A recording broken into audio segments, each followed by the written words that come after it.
Hey everybody, welcome back to Video Game Esoteric and our continuing series on the MiSter DE10 Nano project.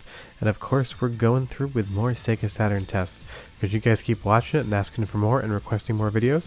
This is going to be the first testing video of 2023, and it's the third calendar year that I am making MiSter videos. We've had so much fun doing it. Before we get too far involved though, do me a huge favor, go down below, hit like, subscribe, and that notification bell definitely helps us out. If you feel so inclined and want to support the channel, we got a Patreon link down below as well. But you wanted to see some of the original test reruns, so there's going to be some games that I'm checking back into, and some that I'm testing for the first time. But the number one request from the last two videos I did was people asking me to check the House of the Dead again. Now there is a tiny bit of audio coming through. It is kind of staccato gunshots. They kind of just blip in and out of existence. But otherwise the game doesn't have any new audio. But what I will say is the frame rate seems to be running faster.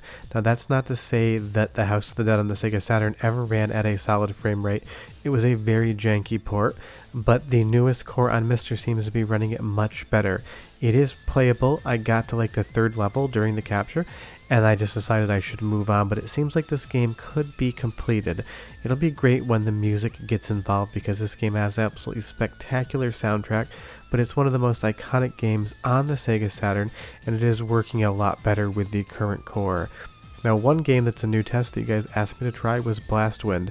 It's another shmup, and shmups either seem to work perfectly on the current core with MiSter, or they seem to be very, very broken.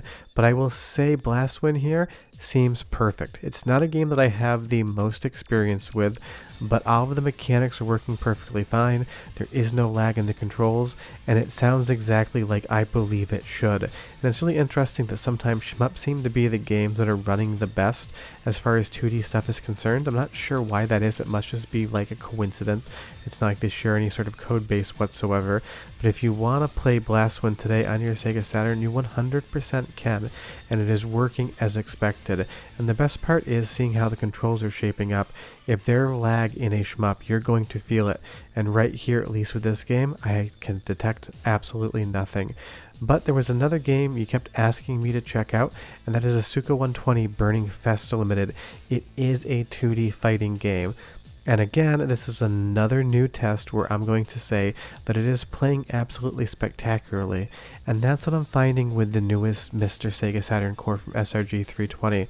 The amount of games that I can just say are playing like I believe they should is growing. It's still not a huge list, but there's some games on the core that just seem to work perfectly fine. The audio's coming through, the music's coming through, the sound effects, the controls are good, and there are no graphical glitches. And this game does have that zooming in and out mechanic, something like SNK did with Samurai Showdown on the Neo Geo, and it's working as well. So pretty much if you want to play this game on the current Sega Saturn core, you should be golden.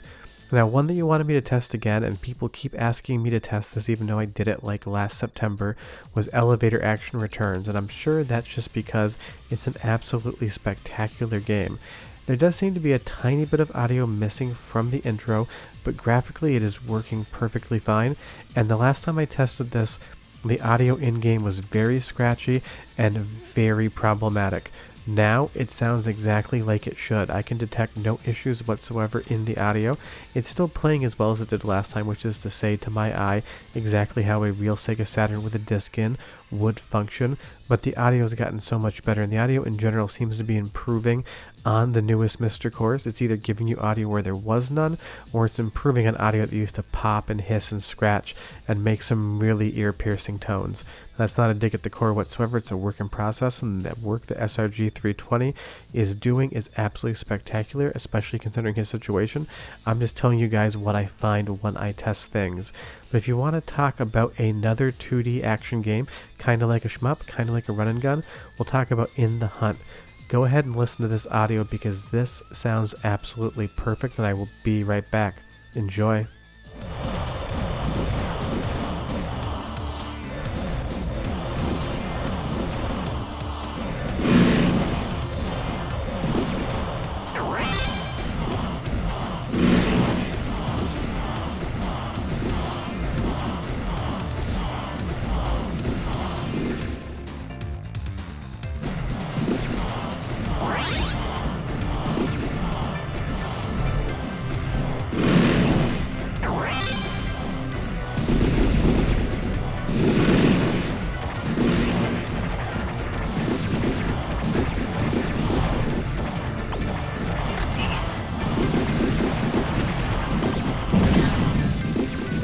So In the Hunt joins the list of Sega Saturn games that I say you can just play on the core. Sounds great, sound effects are good, graphics are good, control is good, everything is 100% there.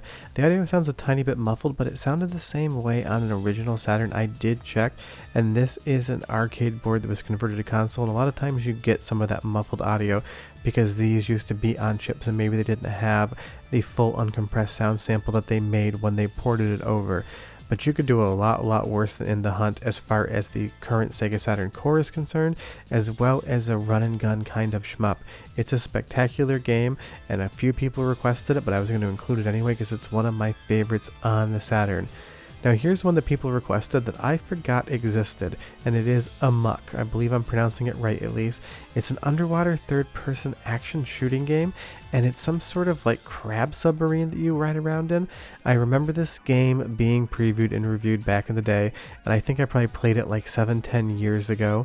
I got a really cheap copy for my Saturn, I checked it out, popped it on the shelf, and there it has lived ever since.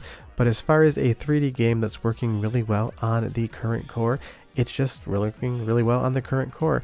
The 3D effects, the 2D elements, the sound, the gameplay, the controls are all just doing exactly what you would expect. And it seems like, at least from Googling, that there's a decent fan base out there for this game, and having played the first few levels for this test, I kind of actually got more interested in what was going on and may actually play it a little bit further. And that is the great part about the Sega Saturn core, is that I can easily just quickly test a game. I don't keep all my consoles hooked up at once, so I'd have to take the Saturn off the shelf, plug it in, wire up the RGB into my PVM, and grab a game. And that's why I've loved both testing this and the hope that it does get finished soon, because it's going to allow a lot more people to get involved in Saturn and check out new games. Now, one that you guys keep asking me to test over and over again, and I'm unfortunately going to tell you that the result was absolutely the same, is Street Fighter 02. I can get it into the menu, I can go into arcade mode, but it just gets stuck loading here. I'll test it again if you guys want to keep asking for it. You wanted to see if it had improved, and at least on my end it has not. But one game that definitely did improve is Resident Evil on the Sega Saturn, and in a lot of ways I actually prefer the Sega Saturn version over the PlayStation 1 original. The graphics are different, and I kind of actually like that about the game, and it has a few different components that you don't get on the original release of the PlayStation 1. The audio in this used to either be non-existent or very scratchy, and that is improved remarkably. Now there is still a little bit of jank in these screen transitions, and I'm guessing it might be down to changing the resolution, because Sega Saturn would pop between 240p and 480i all the time. I am just presuming, but you do get some weird color bars right there when you're moving from screen to screen. But the controls are as good as they could be, which is to say it takes me a long time to train my brain back to tank controls. And what is here just seems to be working perfectly fine. Now, I didn't play too far into Resident Evil because if I start playing it, I'm not going to want to stop. But again, you wanted to see if this had improved since I tested it probably last August or September. And outside of the screen transitions still doing some weird things, it works a lot better. And how do I know that? Because when we go through this door here, if you've never played the game, a little bit of a spoiler warning, and you come around this corner here, you're going to find the first zombie in the game. It's actually a little bit of a reference to a George Romero film if you've never seen it. Once this cutscene stopped, the last time I tested it, the game would freeze and I would not be able to continue any further forward. Once the zombie turned his head back to look at me, that was it. Nothing happened. Now I can get past that and continue to play the game. FMVs do still tend to freeze the core now and again, and the best thing to do is skip them if it is freezing, but this is an instance in which I let it run because I wanted to see if it would freeze or not. It did not freeze, and that is a super big improvement, even if trying to fight the zombie with a knife was a super bad idea, and I ended up completely dead. But as far as this testing video is concerned, I have 3 recommendations if you're currently testing the core and want to play games that just work. Asuka 120, 100% working, absolutely spectacular.